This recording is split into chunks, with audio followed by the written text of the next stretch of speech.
മോനെ ഏറെ കാലത്തിന് ശേഷം ഇന്നാണ് കേട്ടോ നല്ലൊരു വാർത്ത കേൾക്കുന്നത്. ഈ ഒരു മനുഷ്യനുണ്ടല്ലോ, കൈയടിച്ചോളിട്ട് നിങ്ങൾ രാഷ്ട്രീയം നോക്കണ്ട, കൈയടിച്ചോളി. മൂപ്പരാണ് ഇന്നത്തെ താരം. ഇന്നത്തെ അല്ല, ഈ കൊല്ലത്തെ താരം തന്നെ പറയാം.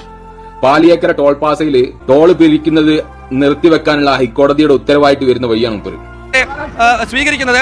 ഈ കേസിലെ പരാതിക്കാരനായ ഷാജി കോടങ്കടത്താണ്. ഷാജിയുടെ ഈ കാര്യത്തിൽ എന്താ കൂടുതൽ പറയാനുള്ളത്? ഇത് ജനങ്ങളുടെ വിജയമാണ്. ഈ യാത്രക്കാരുടെ കഷ്ടപ്പെടുന്ന യാത്രക്കാരുടെ വിജയമാണ്. ഒരുപാട് മണിക്കൂറുകളുള്ള എയർപോർട്ടിലും ഹോസ്പിറ്റലിലും ഇന്റർവ്യൂവിനൊന്നും പോകാൻ പറ്റാത്ത സാധാരണക്കാരുടെ വിജയമാണിത്. ഒരു സംശയമില്ല. കോടതി ജനങ്ങളോടൊപ്പം സാധാരണ ഈ കരാർ പ്രകാരമുള്ള പണികൾ പോലും പൂർത്തീകരിച്ചിട്ടില്ല, ഇപ്പോഴും പൂർത്തീകരിച്ചിട്ടില്ല. ഇവർ വലിയ കൊള്ളയാണ് ചെയ്യുന്നത്. 1700 കോടി രൂപയാണ് ഇവർ പിരിച്ചിട്ടുള്ളത്. ഇത് വലിയ കൊള്ളയാണിത്. 1700 കോടി രൂപ ഇവർക്ക് 2026 വരെയുള്ളൂ. അത് 28 വരെ നീട്ടി കൊടുത്തേക്കാണ്. അതും ഞാൻ ചലഞ്ച് ചെയ്തിട്ടുണ്ട് കോടതിയിൽ. ആ നോട്ടിഫിക്കേഷൻ 2020 വരെ എക്സ്റ്റെൻഡ് ചെയ്തതിന് അതും ചലഞ്ച് ചെയ്തിട്ടുണ്ട് കോടതിയിൽ. എന്നാലും വലിയ സന്തോഷം. ഇത് ജനങ്ങളുടെ വിജയമാണ്. ഒരുപാട് പാർട്ടിക്കാർ, പല പാർട്ടിക്കാരും ഒരുപാട് സമരം ചെയ്ത് കേസ് എടുത്ത് ജയിലിൽ പോയ പാർട്ടിക്കാരുണ്ട്. അവർക്കൊക്കെ ഈ വിധി ഡെഡിക്കേറ്റ് ചെയ്യാണ്. ചില്ലറ കളിയിലിട്ടത് അതിലൂടെ യാത്ര ചെയ്തവർക്ക് അറിയാൻ പറ്റും. സഞ്ചാര യോഗ്യമല്ലാത്ത റോഡിലൂടെ ജനങ്ങൾ യാത്ര ചെയ്യുന്നതിന് ഒരു ഉളുപ്പില്ലാതെ ടോളും പിരിച്ച് വർഷങ്ങളായിട്ട് അതിന്റെ കാലാവധിയൊക്കെ കഴിഞ്ഞിട്ട് വീണ്ടും ഇങ്ങനെ പുതുക്കി 3 കൊല്ലം ഇങ്ങനെ പുതുക്കുക.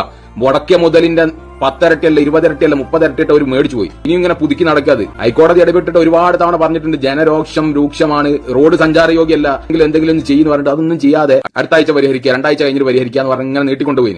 അവസാനം നമ്മൾ ഷാജിബായ് ഇതിനായിട്ട് പോരാടിയിട്ട് ഹൈക്കോടതി നിന്ന് വിധി മേടിച്ച് ഹൈക്കോടതി പറഞ്ഞത് ഞാൻ അടക്കട്ടെ, റോഡ് സഞ്ചാരയോഗ്യമാക്കിയിട്ട് ടോള് പിരിച്ചാൽ മതി എന്ന് പറഞ്ഞു. ഇതിന്റെ മുന്നേ ജനരോക്ഷം ശക്തമായിട്ട് അവസാനം ഗതി കെട്ടിട്ട് തൃശൂർ ജില്ലാ കളക്ടർ ഉത്തരവ് പുറപ്പെടുവിച്ചിട്ടുണ്ടെങ്കിൽ 7 ദിവസത്തേക്ക് റോഡ് സഞ്ചാരയോഗ്യമാക്കാതെ നിങ്ങൾ പിരിക്കരുതെന്ന് പറഞ്ഞിട്ട് 7 ദിവസം പോയിട്ട് 48 മണിക്കൂറിനുള്ളിൽ കേന്ദ്ര സർക്കാരിന്റെ ഭാഗത്തുനിന്നും സംസ്ഥാന സർക്കാരിന്റെ ഭാഗത്തുനിന്നും കളക്ടർക്ക് അങ്ങോട്ട് വിളി വന്നിട്ട് കളക്ടറിനോട് ചോദിച്ചോലെ, നിങ്ങൾക്ക് ആരാണ് അധികാരം തന്നത് ടോള് പിരിക്കൽ നിർത്താൻ വേണ്ടിയിട്ട്? നോക്കണങ്ങള്, ജനങ്ങളെ കഴുതകളെ മാതിരി ഓരോ പാർട്ടിന്റെ കൊടിയും കൊടുത്ത് അങ്ങോട്ട് പറഞ്ഞയക്കുക, ഒരു തമ്മിൽ തല്ലിക്കോളെന്ന് പറഞ്ഞിട്ട് ഇവിടെ വന്നിട്ട് ഇതിന്റെ പറ്റും മേടിച്ച് ഇങ്ങനെ ജീവിക്കുക. നമ്മളൊരു വാഹനം മേടിക്കുമ്പോൾ തന്നെ എല്ലാവിധ ടാക്സുകളും കൊടുത്തിട്ടാണ് വണ്ടി ഇറക്കുന്നത്. അതിന്റെ ഒക്കെ പുറമാണ് ഈ ടോള് പിരി. ആ ടോള് പിരിയോ ഇൻഫിനിറ്റിയാ, അനന്തമില്ലാതെ ഇങ്ങനെ തുടർന്നുകൊണ്ടിരിക്കുക. ഇതിനൊരു കാലാവധി ഉണ്ട്. ആ കാലാവധി എല്ലാ ടോൾ ബൂത്തിന്റെ മുന്നിലും പ്രദർശിപ്പിക്കണം. അങ്ങനെ നിയമം ഉണ്ടോന്ന് എനിക്കറിയില്ല. ഇതിന് മുന്നേ എന്തോ പറഞ്ഞു കേട്ടിട്ടുണ്ട്. ആര് പ്രാർത്ഥിക്കാക്കാൻ എന്ന് മുതൽ എത്ര കാലം വരെ എന്നുള്ളത് ആ ടോൾ ബൂത്തിന്റെ മുന്നിൽ പ്രദർശിപ്പിക്കണം. 100% റോഡിന്റെ വർക്ക് പൂർത്തീകരിച്ചതിന് ശേഷം മാത്രമേ ടോൾ പിരിക്കാനും പാടുള്ളൂ. ഏതായാലും ജനങ്ങൾക്ക് എന്തെങ്കിലുമൊക്കെ ചെയ്യാൻ കഴിയുന്നുള്ളത് നമ്മളെ ഷാജിബായി കാണിച്ചു തന്നു.